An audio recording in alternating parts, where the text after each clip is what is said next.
आप सभी को नमस्कार। हर्षवर्धन जी को विशेष तौर पर धन्यवाद कर रहा हूँ। शायद बाहर है इसलिए कि सुबह से मैं डरा हुआ था। बाकी सभी लोग बहुत अच्छी अंग्रेजी बोल रहे थे। हर्षवर्धन जी ने उस चीज को तोड़ा और हिंदी शुरू कर दी और लोग हिंदी। मैं ये सोच के आया था कि उत्तर प्रदेश के इलाके में जाना हिंदी से काम चल जाएगा, क्योंकि मेरा हिंदी में जितना हाथ तंग है उससे ज्यादा अंग्रेजी में है। तो I usually prefer Hindi instead of English. मुझे एज ए कीनोट स्पीकर बुलाया गया है और if I am not wrong I am supposed to speak on national education policy 2020. So being a keynote speaker, I am having my keys with me and my notes. So now I am truly keynote speaker. Okay. मैं quickly आपको ये बता दूं कि हम जिस चीज पे बात करेंगे, मुझे नहीं पता है कि आप किस माइंडसेट से हैं, किस पैराडाइम में हैं, किस सरकार के चहेते हैं और किसके नहीं है। मुझे कोई फर्क नहीं पड़ता है। मैं किसी सरकार का चहेता नहीं हूं, लेकिन सत्ता को चुनौती देना और प्रश्न पूछना एक सच्चे एजुकेटर का काम है। और जो सत्ता में बैठा होता है हम उसी को गालियां देते हैं, उसी से सवाल पूछते हैं, ताकि अगर वो कहीं दुरुस्त नहीं है तो उसको दुरुस्त कर दें। इसी तरह से जितने दस्तावेज राष्ट्र निर्माण के लिए सरकारें छापती हैं, उनको बहुत ही पहली दृष्टि से उनका अवलोकन करना और उसमें क्या छूट गया है, क्योंकि जो लिख दिया है वो आप सबके सामने होता है, सभी उसको पढ़ सकते हैं। क्या छूट गया है, क्या छोड़ दिया गया है, क्या कहा है, सिर्फ इतना जानना नहीं बल्कि क्या नहीं कहा है और उसके मायने क्या है, इसको जान लेना भी एक रैशनल बीइंग का काम है। और अंतिम बात है कि एक लोकतंत्र के नागरिक होने के नाते हमारा पहला कर्तव्य है कि जो सत्ता, जो नियम, जो प्रशासनिक व्यवस्था, जो तंत्र हमें शासित करता है, हम उसके ऊपर एक गिद्ध दृष्टि रखें। वो कहीं भी गलत हो तो उसको मुखर होकर चुनौती देने और उससे ठीक करने के लिए लड़ने का वादा भी रखें। हालांकि कई बार इस प्रोसेस के अंदर हमें लगता है कि हम कष्टों से गुजरेंगे। अभी मैंने इंट्रोडक्शन में बताया था कि मैं डायरेक्टरेट के अंदर चीफ कोऑर्डिनेटर हूँ। अभी हूँ नहीं था, दुरुस्त कर देता हूँ। फिलहाल मैं पिछले 1.5 साल से अंडर सस्पेंशन हूँ और मैंने इसी मुखरता की वजह से हूँ कि मैं सरकारों से डरता नहीं हूँ, सवाल पूछता हूँ और आगे मुझे नहीं पता है कि क्या होने वाला है। खैर, आज जो मुझे ड्यूटी दी गई है मैं कोशिश करूंगा कि उसको पूरी ईमानदारी से निभाऊं और जो चीजें अच्छी हैं उनको अच्छी कहूं तो ये ना माना जाए कि मैं किसी की चापलूसी कर रहा हूं, और जो चीजें इसमें नहीं हैं या त्रुटियां हैं यदि मैं उनको गिनाऊं तो ये ना माना जाए कि मैं किसी की खिलाफत कर रहा हूं। मैं केवल अपने विचार रखूंगा और मुझे ये भी पक्का पता है कि आप लोग बहुत लंबे विमर्श के लिए शायद मेंटली प्रिपेयर ना हो, क्योंकि आपकी डबल छुट्टी खराब हो, छुट्टी स्क्वायर। छुट्टियों में एक छुट्टी रविवार की थी, वैसे ही छुट्टियां चल रही हैं, आज ऊपर से रविवार है, आप दूर दूर से आए हैं, इतनी देर से आप बहुत सारी चीजें देख रहे हैं, 12 बजने को है। तो मैं कोशिश करूंगा कि उसको बहुत प्रिसाइज, बहुत concise and true to the spirit of this document भी रखा जाए और उसके ऊपर कुछ बातें की जाए। जब बातों की बात चलती है तो मैं आपको ये बताना चाहूंगा कि हम जिस चीज पे अभी बात करने जा रहे हैं वो बात पहली बार नहीं हो रही है। मैं सिंसियरली ये मानता हूं कि आप में से काफी लोगों ने इस दस्तावेज को मुझसे पहले पढ़ा होगा, और अगर मैं पूछना चाहूं तो निसंकोच आप हाथ उठाएं कि अगर आप शिक्षक हैं तो जो नीति आने वाले 40 सालों के लिए बनाई गई है उसको किस किस शिक्षक ने पढ़ा है, वो एक बार ईमानदारी से हाथ उठाएं। और हाथ उठाने से पहले सोचे कि मैं प्रश्न पूछने वाला हूं नहीं लोगों से, तो थोड़ा सा मैं बातें इसी तरह की करता हूं क्रिटिकल, कि this is a gathering of teachers and who are being addressed as educators, quote unquote. Every teacher is not an educator. Educator is a different kind of species. Teacher बहुत अलग होता है, टीचर कोई भी बन सकता है, टीचर के लिए क्वालिफिकेशन की जरूरत भी नहीं है, टीचर इज a creature।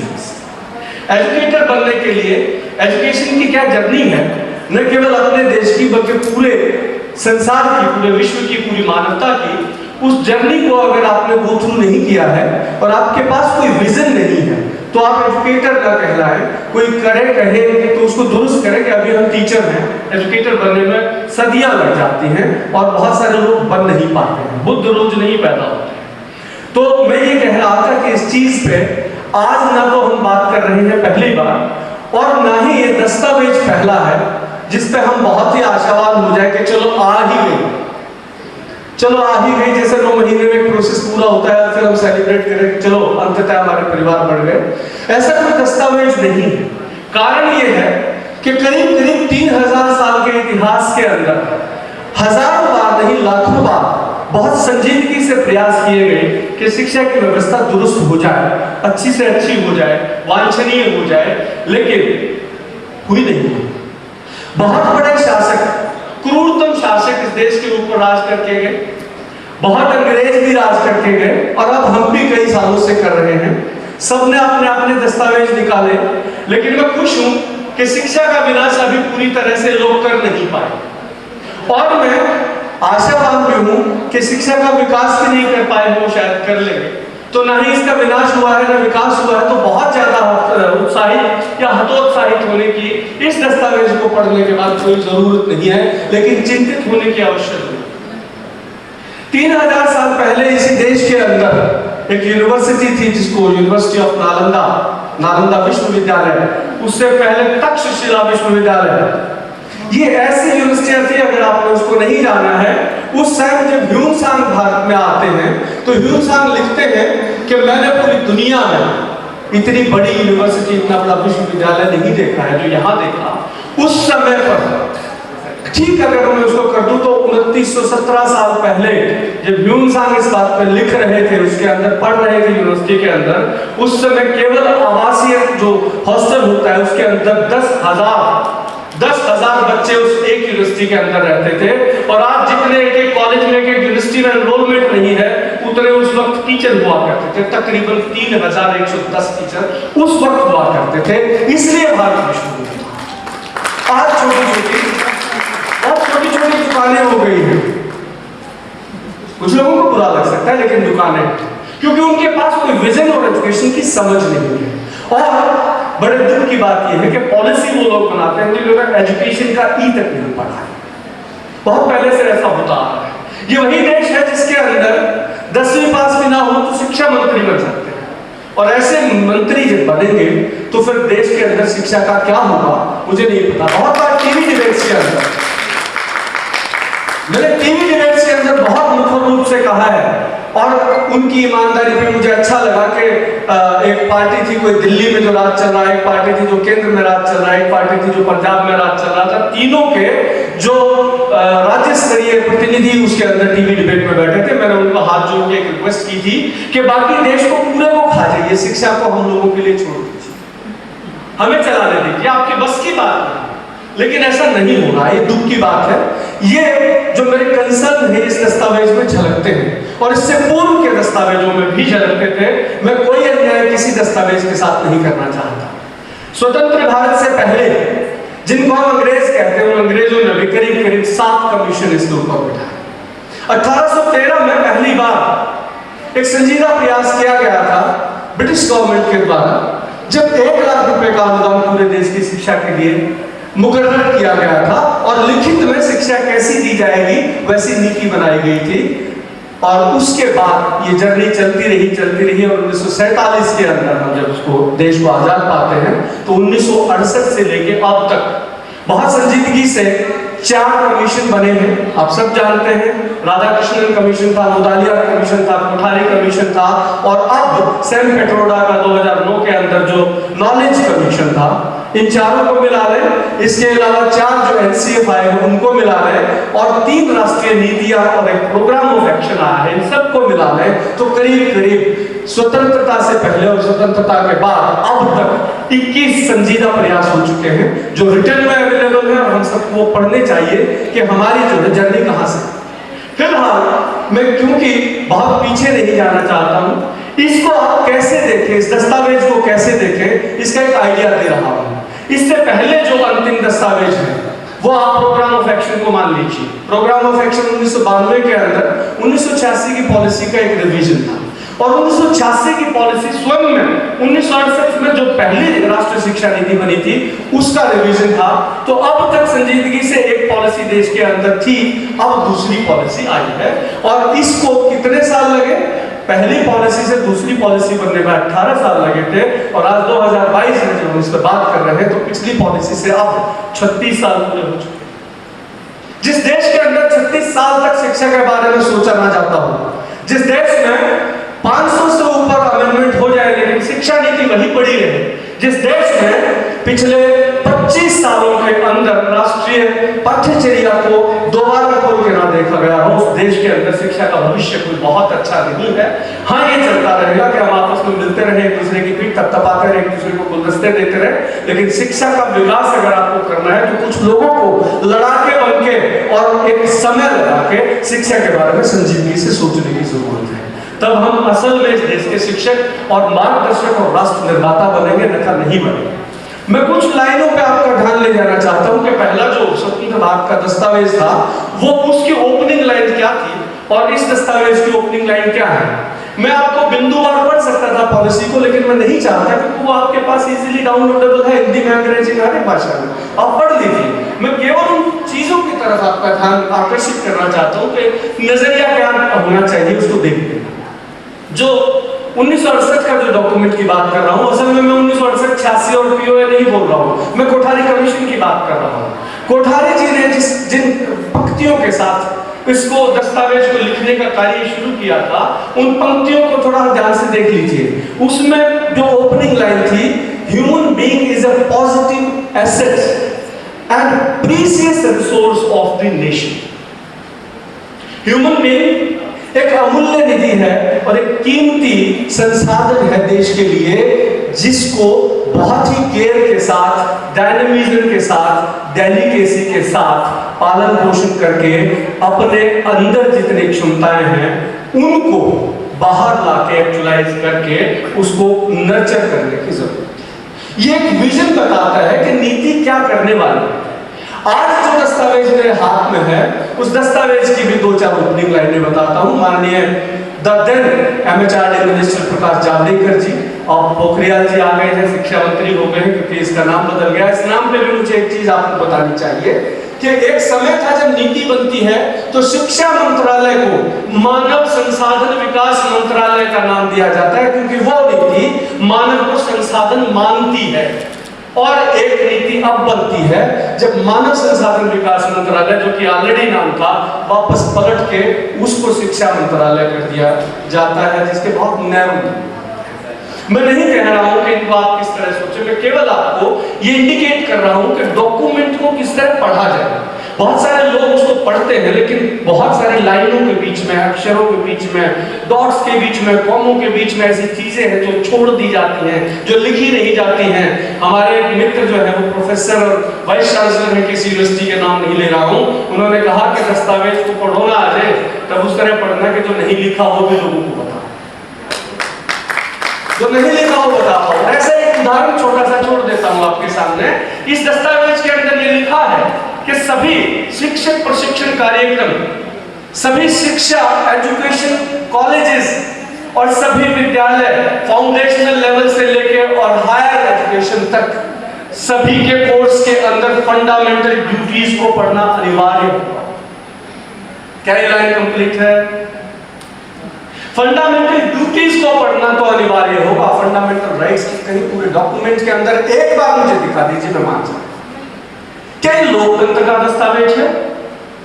आपको सोचने की जरूरत है कि क्या छूट गया है, वो भी सोच पाए।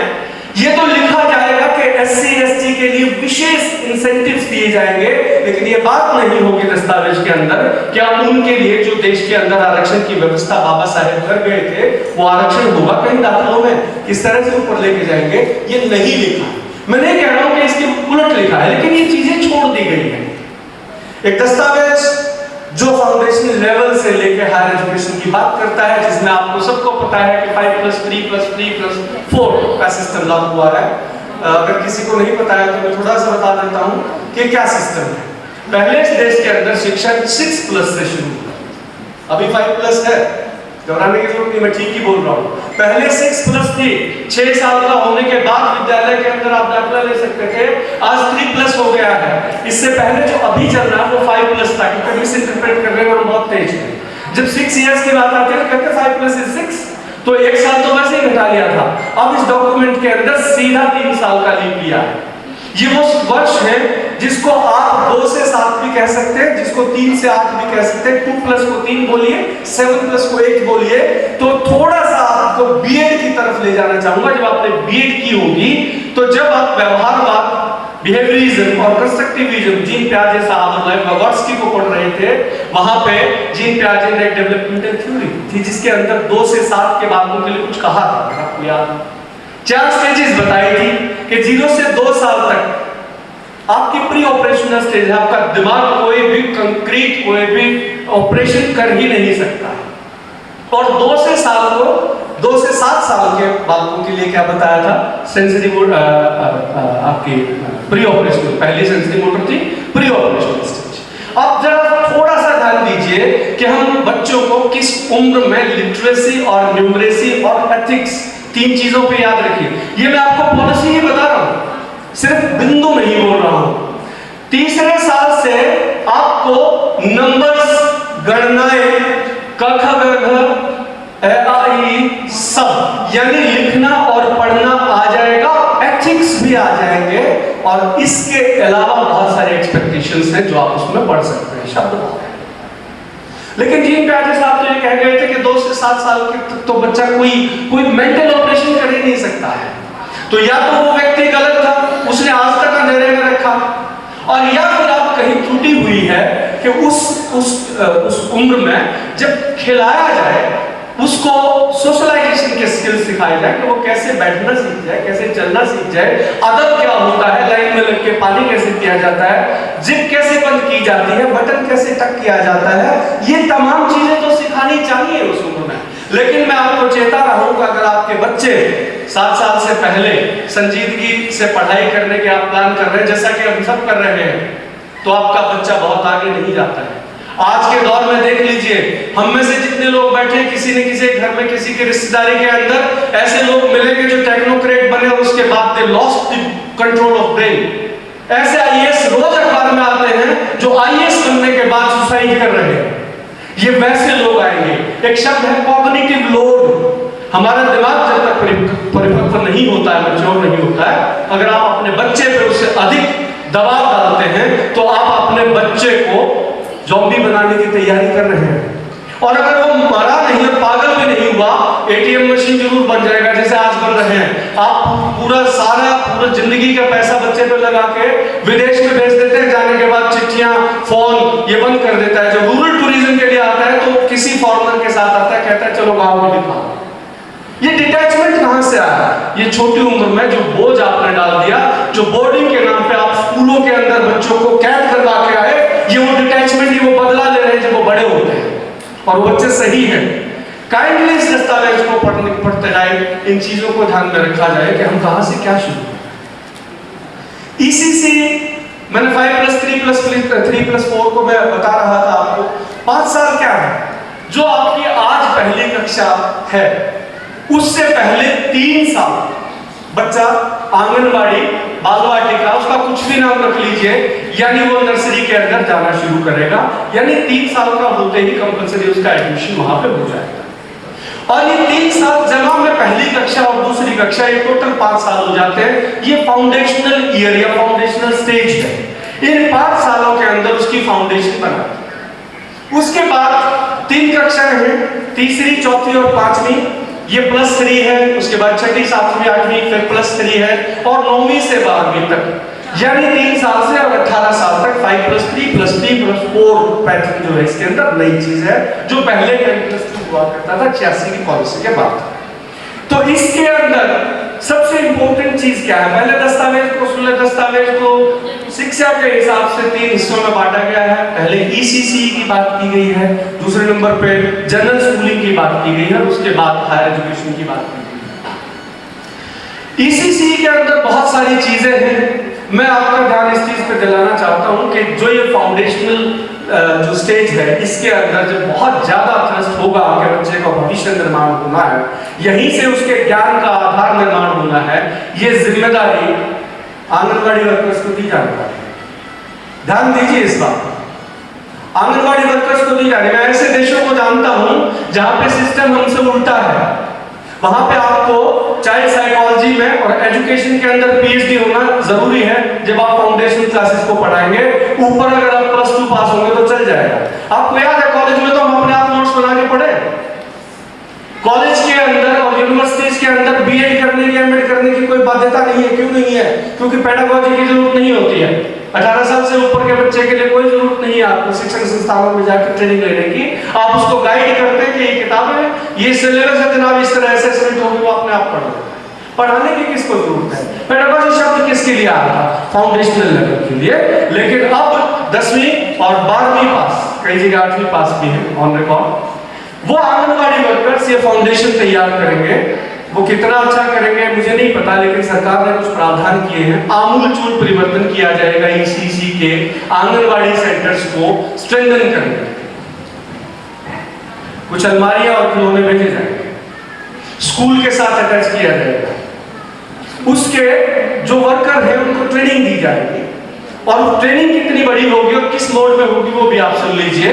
जो +2 पास होंगे, +2 से ऊपर होने की जरूरत नहीं है, +2 पास होंगे जिन्होंने एजुकेशन बीएड टीट कुछ नहीं कर रखा है, उन लोगों को 6 महीने की रिगरस ट्रेनिंग, वो भी उनके मोबाइल पे जो रोटी बनाते टाइम ट्रेनिंग लेते हैं आजकल, हम खोल के रख देते हैं, हो गई ट्रेनिंग। वो 6 महीने की ट्रेनिंग देके आपकी फाउंडेशन, देश की फाउंडेशन बनाई जाएगी। और अगर उससे नीचे का है तो 1 साल का डिप्लोमा हो, वो भी ऑनलाइन मोड के अंदर होगा। ये सरकार ने प्रबंध किया है। सर वहाँ भी टीचर्स ही कर रहे हैं सब कुछ? मुझे नहीं पता है। हम कर रहे हैं ना सर, हम जी 2 लोग हैं डिपार्टमेंट। जी जी, तो ये व्यवस्था वहां पे की गई। इसके अलावा सामान लाने की बात है। उसके बाद ये कंपलसरी किया जाएगा कि टीईटी जो टीचर एलिजिबिलिटी टेस्ट है 2035 के बाद तक ऐसी व्यवस्था शुरू होगी कि शायद टीईटी किए हुए लोग जो है वो फाउंडेशन लेवल पे पढ़ाया करेंगे। ईसीसी में बहुत सारी चीजें 3-4 पेज में लिखी, आप पढ़ लीजिएगा। मुझे इससे ज्यादा कोई भी चीज नहीं लगी कि मैं आपके साथ बात करूं। उसके बाद हम ऊपर वाली स्टेज पे चलते हैं। ऊपर वाली स्टेज आपकी तीसरी क्लास से लेके और +2 तक की पूरी एक साथ है। इसमें थोड़ा ध्यान दिला दूं कि एक एलिमेंट्री स्टेज होती है, प्राइमरी के बाद एलिमेंट्री लेवल होता है। और मैं आपको ये भी याद दिला दूं कि आज तक जितने शिक्षा शास्त्री हैं, शिक्षाविद हैं, बाल मनोवैज्ञानिक हैं, उन्होंने कहा है कि असल में ये वाला जो लेवल है ये सबसे इंपॉर्टेंट होता है, खासकर 6ठी से 8वीं, जिसमें बच्चा प्रत्यय बनाने लगता है, कंसेप्ट बनाने लगता है, जिसमें अमूर्त चिंतन शुरू हो जाता है, जिसमें उसको एक पता लगता है कि एक जो है कहीं दुनिया में नहीं होता है लेकिन एक है, क्योंकि वो कार्डिनैलिटी है। उससे पहले नहीं पता होता बच्चे को, बच्चा ढूंढता है। क्योंकि बच्चे को कभी पार्क में, कभी ये टॉफी लेने जाता है वहां पे, कभी रोड पे साइकिल चलाता हुआ 1 2 A B C कुछ नहीं मिलता है। ये चीजें केवल दिमाग के अंदर होती है, जिसको हम एब्स्ट्रैक्ट बोलते हैं। एब्स्ट्रैक्शन जो है इस लेवल पे केवल मात्र शुरू होता है, इससे पहले नहीं होता है। ये हमें शिक्षाविदों ने बता रखा है। इस स्टेज के बारे में नीति दस्तावेज पूरी तरह से it has tried to keep mum. Nothing absolutely has been said about this stage, and they jumped to the next stage, that is the secondary stage. So this stage 6 to 8 has been called as preparatory stage. Preparatory stage 3 महीने का course होगा पहली कक्षा में जब वो बच्चा पहुंचेगा, 3 महीने का, जिसको प्रिपरेटरी कोर्स कहा जाए, स्कूल प्रिपरेटरी कोर्स। उसके अंदर ताकि फॉर्मल स्कूलिंग जहां उसकी पहली क्लास से शुरू होती है उसकी प्रिपरेशन हो, स्कूल में जाने की प्रिपरेशन। मेरे पास केवल एक सवाल है इसके लिए कि इससे पहले 3 साल क्या कर रहे थे, इस 3 महीने में कौन सी प्रिपरेशन करा रहे थे? भाई आप 3 साल पहले स्कूल में ही तो भेज रहे थे बच्चे को, तो फिर 3 महीने का अलग मॉड्यूल, अलग कोर्स कर क्या लेगा? 3 महीने में कौन सी प्रिपरेशन कराएंगे? ड्रेस पहनने की कराएंगे, टाई लगाने की कराएंगे? I don't know. सो कुछ चीजें ऐसी हैं जो रिक्वायर्ड नहीं थी, वो इसके अंदर है। सेकेंडरी स्टेज के लिए बहुत कुछ किया गया है। आपको इस दस्तावेज के अंदर अगर आपको सॉफ्ट कॉपी मिले तो आप कंट्रोल F करके सर्च कीजिएगा होलिस्टिक और मल्टी डिसिप्लिनरी। मुझे जहां तक याद है ये दस्तावेज 64 पेज का है। अभी जो पॉलिसी आई है, जिन लोगों ने पहले मेहनत की ड्राफ्ट पढ़ा, हम जैसे लोगों ने 650 पेज पढ़े थे, अंग्रेजी में भी 453 के आसपास थे। मुझे पता होता कि 60 पेज में दे देंगे बना के, तो मैं उनको क्यों पढ़ता, मुझे 2 महीने लगे। अब 60 पेज के अंदर तो 60 पेज तो आप पढ़ सकते हैं। इस 60 पेज के अंदर भी अगर आपको 1000 से कम होलिस्टिक और 1000 से कम मल्टीडिसिप्लिनरी मिल जाए तो मुझे आगे जरूर बताइएगा कि 1000 से नीचे रहेगा 299। मैंने असल में काउंट करना शुरू किया था, फिर मैंने छोड़ दिया। एक चीज की रिडंडेंसी की हद होनी चाहिए। आपने एक बार कहा, हम समझ गए कि आप किस चीज की बात कर रहे हैं, लेकिन पूरे डॉक्यूमेंट को उससे भर देना जरूरी नहीं था। खैर, स्कूल शिक्षा के स्तर पे, वो भी माध्यमिक स्तर पे, यानी आपका सेकेंडरी स्टेज, मिडिल स्टेज मैंने बताया कुछ नहीं कहा गया उसके बारे में, बहुत कुछ किया गया है, उसको थोड़ा सा ध्यान दे लीजिए। उसके अंदर एक तो ये कहा गया है कि आप जो है विषय कितने भी पढ़ सकते हैं, विषय कितने भी पढ़ सकते हैं, और कोई कॉम्बिनेशन या कोई फैकल्टी नहीं रहेगी। साइंस, कॉमर्स, आर्ट्स ये फैकल्टी खत्म हो गई। अब आपको नहीं उसमें बंधना है।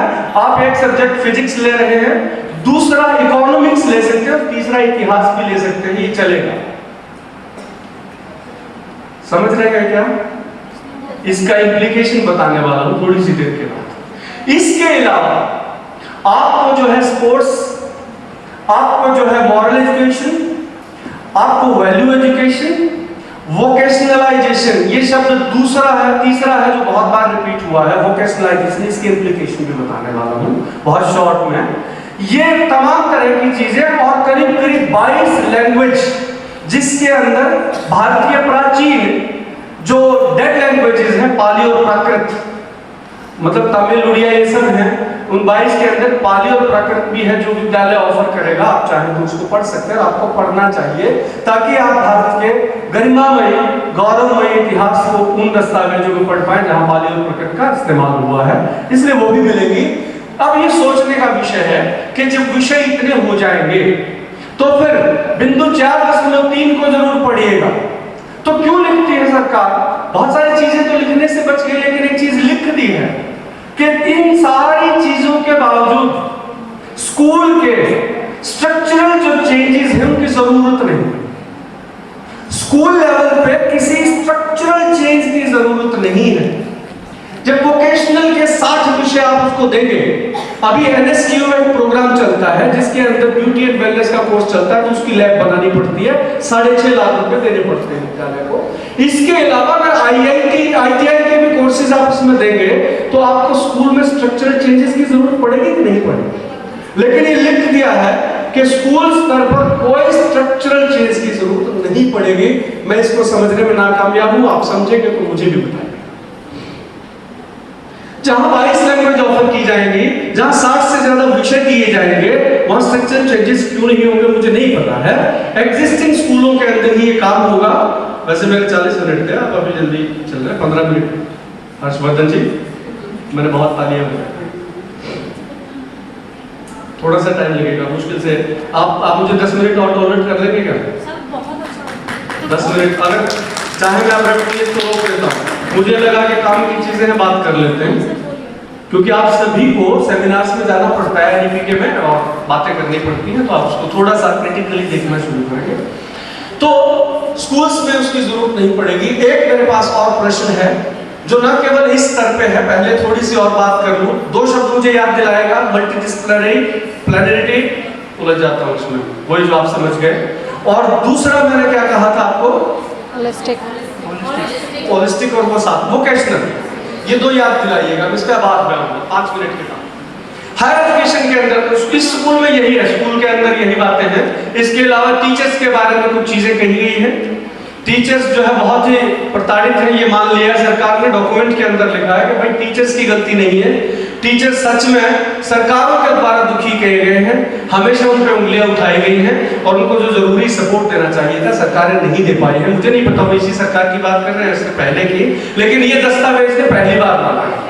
लेकिन पिछले डॉक्यूमेंट में चैप्टर 9 था, पिछला डॉक्यूमेंट यानी इससे पहले की नीति, चैप्टर 9 के अंदर खास बात कही थी, जब टीचर्स के सर्विस रूल्स रेगुलेशंस, उनकी क्वालिफिकेशन, प्रमोशंस और इंक्रीमेंट के ऊपर मंत्रणाएं होंगी, तो जो टीचर एसोसिएशंस हैं उनके प्रतिनिधित्व होंगे उसके अंदर। क्योंकि हमारे भले की बात कौन करेगा, हमारे प्रतिनिधि करेंगे।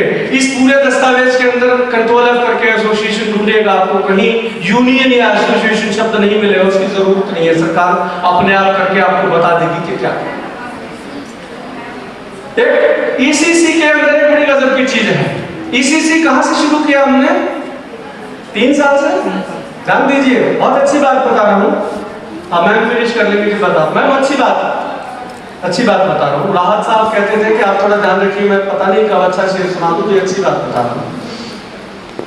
3 साल से स्कूलिंग शुरू कर रहे हैं।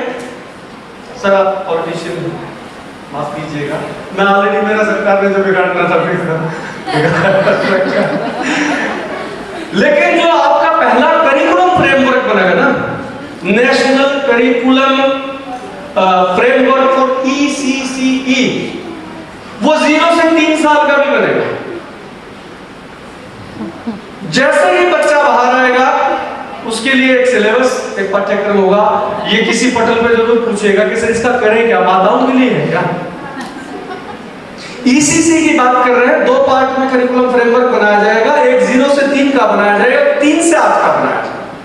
3 से 8 तो समझ में आ गया, 0 से 3, और 0 है, एक भी नहीं है, मतलब पूरा साल भी नहीं होने देंगे। 0 means when the first part of the baby appears in this world, that point is called as 0. So there will be a curriculum framework, as well as if curriculum framework is there, then curriculum will also be there, and if curriculum is there, then a book is also expected, syllabus is also expected, and teachers are also expected, classes are also expected, so many things. So इस पे ध्यान दीजिएगा। यहाँ ध्यान देने की बात है कि हमारे यहाँ परंपरा शुरू से चल रही है, और बहुत सारे देशों के जो इस तरह के नीति दस्तावेज है, मैंने पिछले 20 सालों में यही काम किया है, कुछ नहीं किया। खासकर जो नॉर्वेजियन कंट्रीज हैं, स्कैंडिनेवियन कंट्रीज जिनको बोलते हैं, उनके नीति दस्तावेज है, जहां पे फाउंडेशन लेवल के ऊपर आज से नहीं, पिछले 100 साल से अच्छी बातें हो रही हैं। 10वीं के बाद जो है, जो स्पेशलाइजेशन की बात हम शुरू करते हैं कि आप किस स्ट्रीम में जाएंगे, यहां पे वो स्ट्रीम नहीं है, वो स्ट्रीम डिसॉल्व कर दी गई है। There is no hard boundary between any stream. So let me ask you people a question, and through you to the government I'm asking, do they want there should be no professional, no specialist in the country? Doctor बनेगा कैसे अगर केवल physics, इतिहास और constitution of India ले लिया और आप अलाउ करेंगे, तो डॉक्टर कैसे बनेगा? बायोलॉजी का क्या होगा? आपका टाइम आएगा, एंड में लूंगा, आप लिख लीजिए, एंड में लूंगा। एक तो स्पेशलाइजेशन, जो कि बहुत सारे लोग बहुत सारे पटल पे इसको वेलकम स्टेप बताते हैं, मैं ये कह रहा हूं। दूसरी चीज इसी से जुड़ती हायर एजुकेशन के अंदर दिखती है। अब के बाद कोई वेटरनरी कॉलेज, कोई लॉ कॉलेज, कोई फार्मेसी कॉलेज, कोई एग्रीकल्चर कॉलेज, कोई नर्सिंग कॉलेज नहीं होंगे, और ना ही टेक्निकल यूनिवर्सिटीज होंगे। कोई भी कॉलेज या यूनिवर्सिटी किसी खास पर्टिकुलर स्ट्रीम के ऊपर पढ़ाएगा नहीं। When I say every, I mean every college, every institute of higher education, every university, every standalone college is supposed to become multidisciplinary, and this will be applicable on IITs and IIM also, so that if the student of IIT wants to opt for Sanskrit at that level, it should be there, the faculty should be in place, so that they can offer that subject to the student. So no specialization policy. किसी भी स्तर के ऊपर आपको specialisation नहीं करना है। Higher institutes के अंदर एक कंडीशन होगी, छुट भैया नहीं रहेंगे। और छुट भैया कौन होंगे?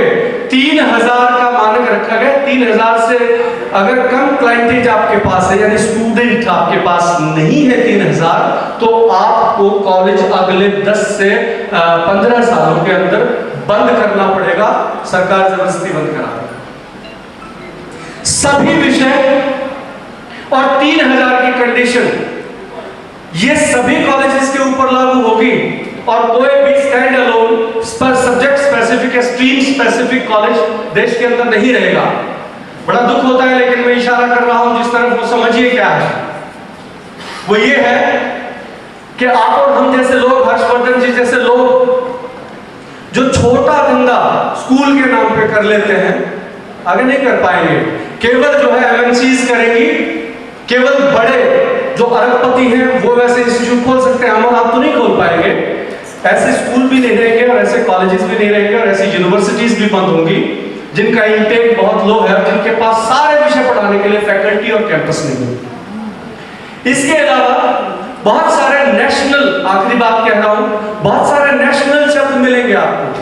अगर आपकी टेस्टिंग होगी तो नेशनल टेस्टिंग एजेंसी है, अगर आपकी असेसमेंट होगी तो नेशनल असेसमेंट एजेंसी होगी, अगर आपका रिक्रूटमेंट होगा तो नेशनल रिक्रूटमेंट एजेंसी होगी, अगर आप रिसर्च में जाना चाहेंगे तो नेशनल रिसर्च फंड होगा।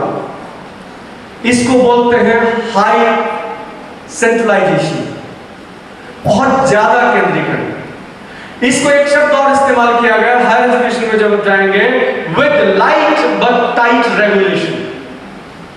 So it is more on tight side, less on light side. Regulation, over regulation जब बनता है तो उसको हम लाइसेंस राज कहना शुरू कर देते हैं, ताकि सरकार के मुट्ठी में हर इंस्टीट्यूट रहे। मेरी अपनी निजी सोच है, मैं किसी को दोष नहीं दे रहा हूं, कि जब शिक्षा के क्षेत्र में बहुत टाइट रेगुलेशन बनाने शुरू करते हैं तो मंशा को भांप लेना चाहिए कि इसके बाद आपका क्या होने वाला है। एक नया शब्द, आखिरी बात और बता रहा हूं, एक नया शब्द है स्कूल कॉम्प्लेक्स का। सरकार इसी दस्तावेज में एक परसेंटेज देती है, 22.8% प्राइमरी स्कूल और 14.2% अपर प्राइमरी स्कूल। ऐसे स्कूल हैं जिनके अंदर आज की डेट में 30 से कम बच्चे रह गए हैं।